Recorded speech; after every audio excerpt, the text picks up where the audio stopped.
Good morning students. आज हम चर्चा कर रहे हैं बीए भाग प्रथम सोशियोलॉजी के फर्स्ट पेपर की। और आज हम चर्चा करेंगे समाजशास्त्र का विषय क्षेत्र। ये मेरी आपकी समाजशास्त्र के अर्थ के संदर्भ में तीसरी मुलाकात है। आज मैं आपको ये बताऊंगा कि सोशियोलॉजी में किन घटनाओं, तथ्यों या इसकी विषय वस्तु क्या है, इसका विस्तार कहाँ तक है। यद्यपि ये बहुत ही जटिल प्रश्न है कि किसी सब्जेक्ट को उसकी पेरिफेरी तक हम क्लोज करें, बहुत ही मुश्किल है। लेकिन फिर भी कुछ विद्वानों ने प्रयास किया है। उनके मतांतर, उनके विचारों से मैं आपको अवगत कराऊंगा। जैसा कि मैंने आपको बताया कि किसी भी विषय को उसकी क्षेत्र सीमा में बांधना बहुत ही मुश्किल है। इसी संदर्भ में अलक एंकिल्स, इसको जरूर याद रखें, ये परीक्षा में पूछा जाता है कि अलक एंकिल्स की पुस्तक का नाम क्या है। अलक एंकिल्स की पुस्तक का नाम है व्हाट इज सोशियोलॉजी।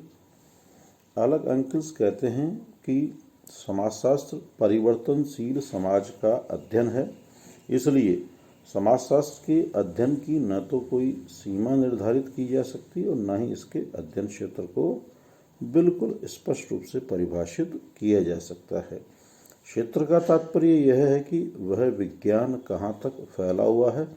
अन्य शब्दों में कहें तो क्षेत्र का अर्थ उन संभावित सीमाओं से हैं जिनके अंतर्गत किसी विषय या विज्ञान का अध्ययन किया जा सकता है। समाजशास्त्र के विषय क्षेत्र के संबंध में विद्वानों के मतों को मुख्यतः दो भागों में बांटा जा सकता है। पहला है स्वरूपात्मक या विशिष्टात्मक संप्रदाय, फॉर्मल या स्पेशलिस्ट या पर्टिकुलर स्कूल, और दूसरा है समन्वयात्मक संप्रदाय, सिंथेटिक स्कूल। स्वरूपात्मक या विशिष्टात्मक जो संप्रदाय है, ये विचारधारा या ये संप्रदाय, इसके अनुसार समाजशास्त्र एक विशिष्ट विज्ञान है, विशेष विज्ञान है। और जो समन्वयात्मक संप्रदाय है, उनकी विचारधारा के अनुसार समाजशास्त्र एक सामान्य विज्ञान है। इनमें से प्रत्येक को हम क्रमवार अब स्पष्ट करते चलते हैं। पहले स्वरूपात्मक संप्रदाय, फॉर्मल स्कूल। इस संप्रदाय के प्रवर्तक जर्मन समाजशास्त्री जॉर्ज मिल हैं।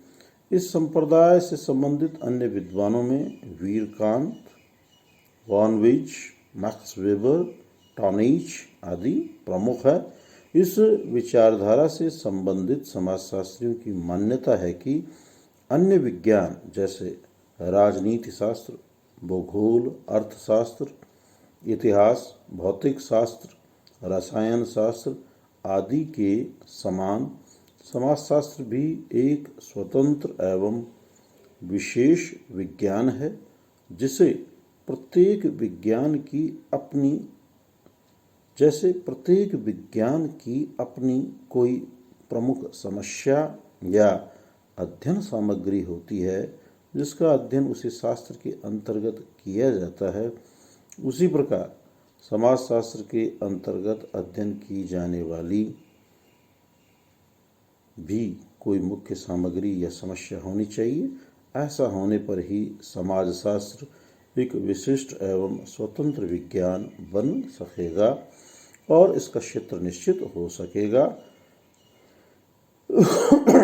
इस संप्रदाय के मानने वालों का कहना है कि यदि समाजशास्त्र को संपूर्ण समाज का एक सामान्य अध्ययन बनाने का प्रयत्न किया गया तो वैज्ञानिक आधार पर ऐसा करना संभव नहीं होगा। ऐसी दशा में समाजशास्त्र एक खिचड़ी शास्त्र बन जाएगा। अतः समाजशास्त्र को एक विशिष्ट विज्ञान बनाने के लिए आवश्यक है कि इसके अंतर्गत सभी प्रकार के सामाजिक संबंधों का अध्ययन नहीं करके इन संबंधों के विशिष्ट स्वरूपों का अध्ययन किया जाए।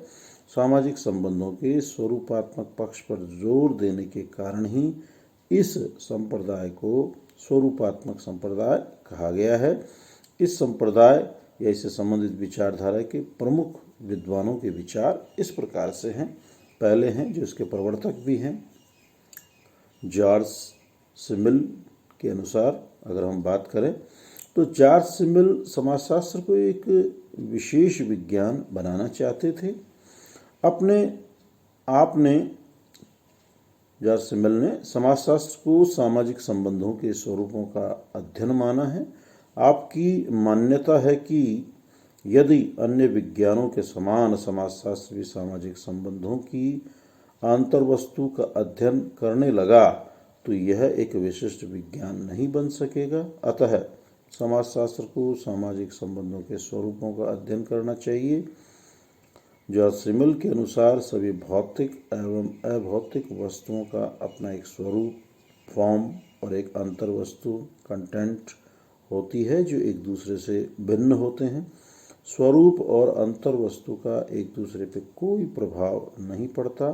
उदाहरण के रूप में 3 एक से स्वरूप वाली बोतलों में से एक में पानी, दूसरे में दूध और तीसरे में कोई अन्य वस्तु भरी जाती है तो पानी, दूध और शराब का बोतलों के स्वरूप पर और इसके स्वरूप का बोतल की अंतर्वस्तु पर कोई प्रभाव नहीं पड़ेगा। बोतल की विशेष आकृति या बनावट उसका स्वरूप है और उसमें भरा हुआ पानी, दूध या अन्य वस्तु उसकी अंतर्वस्तु है। इसी प्रकार सामाजिक संबंधों के स्वरूप और अंतर्वस्तु में भी अंतर पाया जाता है और ये भी एक दूसरे को प्रभावित करते हैं। अनुकरण, सहयोग, प्रतिस्पर्धा, प्रभुत्व, अधीनता, श्रम विभाजन आदि सामाजिक संबंधों के प्रमुख स्वरूप हैं। समाजशास्त्र सामाजिक संबंधों के इन्हीं स्वरूपों का अध्ययन करने वाला विज्ञान है। सामाजिक संबंधों के ये स्वरूप जब विभिन्न अंतर्वस्तुओं जैसे आर्थिक संघ, धार्मिक संघ, राजनीतिक दल आदि में पाए जाते हैं तो इनका अध्ययन समाजशास्त्र के अंतर्गत नहीं किया जाकर अर्थशास्त्र, धर्मशास्त्र और राजनीति शास्त्र के अंतर्गत किया जाता है। अतः समाजशास्त्र को तो केवल सामाजिक संबंधों के स्वरूपों का ही अध्ययन करना चाहिए, न कि अंतर्वस्तुओं का। जॉर्ज सिमिल के अनुसार अन्य समाज विज्ञानों में सामाजिक संबंधों की अंतर्वस्तु का और एक विशेष विज्ञान के रूप में समाजशास्त्र में सामाजिक संबंधों के स्वरूपों का अध्ययन किया जाता है। दूसरा विचार है वीरकांत का। वीरकांत के अनुसार अगर हम देखें तो वीरकांत भी समाजशास्त्र को एक विशेष विज्ञान बनाने के समर्थक थे। वीरकांत के अनुसार यदि समाजशास्त्र को अस्पष्टता, अनिश्चितता के आरोपों से बचाना है तो उसे किसी मूर्त समाज का ऐतिहासिक दृष्टि से अध्ययन नहीं करना चाहिए। समाजशास्त्र को तो एक विशिष्ट विज्ञान के रूप में मानसिक संबंधों के स्वरूपों का अध्ययन करना चाहिए जो व्यक्तियों को एक दूसरे से अथवा समूहों से बांधते हैं। समाजशास्त्र इस पर विचार नहीं करता कि पिता और पुत्र में अथवा माता और पुत्री में क्या संबंध है। वह तो यश, सम्मान, प्रेम, लज्जा, स्नेह, समर्पण, घृणा, सहयोग, संघर्ष आदि भावनात्मक या मानसिक पहलुओं का अध्ययन करता है। इन्हीं के आधार पर सामाजिक संबंध बनते हैं और इन्हीं सामाजिक संबंधों से समाज का निर्माण होता है। अतः समाजशास्त्र को इन्हीं मानसिक अथवा भावनात्मक तत्वों या संबंधों के स्वरूपों तक अपने को सीमित रखना चाहिए। तीसरा विचार है वानवीज का। वानवीज भी सिमिल के समान समाजशास्त्र को एक विशेष विज्ञान बनाने के पक्ष में थे। वानवीज लिखते हैं कि समाजशास्त्र एक विशिष्ट सामाजिक विज्ञान है जो कि मानवीय संबंधों के स्वरूपों का अध्ययन करता है और यही उसका विशिष्ट क्षेत्र है। चौथा और महत्वपूर्ण विचार है मैक्स वेबर का। मैक्स वेबर समाजशास्त्र को एक विशिष्ट विज्ञान मानते हैं। मैक्स वेबर के अनुसार समाजशास्त्र सामाजिक क्रियाओं का अध्ययन है। सामाजिक क्रियाओं को वेबर उन व्यवहारों के रूप में स्पष्ट करते हैं जो कि अर्थपूर्ण है और साथ ही जो अन्य व्यक्तियों के व्यवहारों से प्रभावित है। मैक्स वेबर की मान्यता है कि सामाजिक क्रियाओं का आधार व्यवहार है, अतः समाजशास्त्र का कार्य सामाजिक व्यवहार को समझना और उसकी व्याख्या करना है। मैक्स वेबर के अनुसार सामाजिक क्रियाओं की विस्तृत व्याख्या एवं विश्लेषण से ही समाजशास्त्र में अनुभव और तर्क पर आधारित नियमों का निर्माण किया जा सकता है। वेबर का मत है कि यदि समाजशास्त्र के अंतर्गत सभी प्रकार के सामाजिक संबंधों का अध्ययन किया जाएगा तो इसका क्षेत्र अस्पष्ट और अनिश्चित हो जाएगा। अतः यह आवश्यक है कि सामाजिक संबंधों का अध्ययन निश्चित सीमा में ही किया जाए। इस दृष्टि से मैक्स वेबर मानते हैं कि समाजशास्त्र में सामाजिक क्रियाओं का ही अध्ययन किया जाना चाहिए। स्वरूपात्मक संप्रदाय के अन्य समर्थकों में टॉनीज, रॉस, पार्क, बर्गीश आदि के नाम उल्लेखनीय हैं। इस संप्रदाय से संबंधित सभी विद्वान समाजशास्त्र के क्षेत्र को सामाजिक संबंधों के स्वरूपों के अध्ययन तक सीमित मानते हैं। उपयुक्त सभी विद्वानों का समाजशास्त्र को अन्य सामाजिक विद्वानों से स्वतंत्र एवं विशिष्ट विज्ञान बनाने का प्रयास रहा है। अब मैं कल आपसे जो दूसरा संप्रदाय समन्वयात्मक संप्रदाय रह गया उसकी चर्चा करूंगा। प्रत्येक वीडियो के अंत में मेरा आपसे यही सुझाव, सलाह, मशवरा रहता है कि आप इन वीडियोस को ज़्यादा से ज़्यादा लाइक करें, सब्सक्राइब करें, कमेंट्स करें, अपनी समस्या जिज्ञासा से हमें अवगत करवाएं और आप स्वस्थ रहें, प्रसन्नचित रहें, सरकार की गाइडलाइन की अनुपालना करते रहें। इन्हीं शुभकामनाओं के साथ सुप्रभात।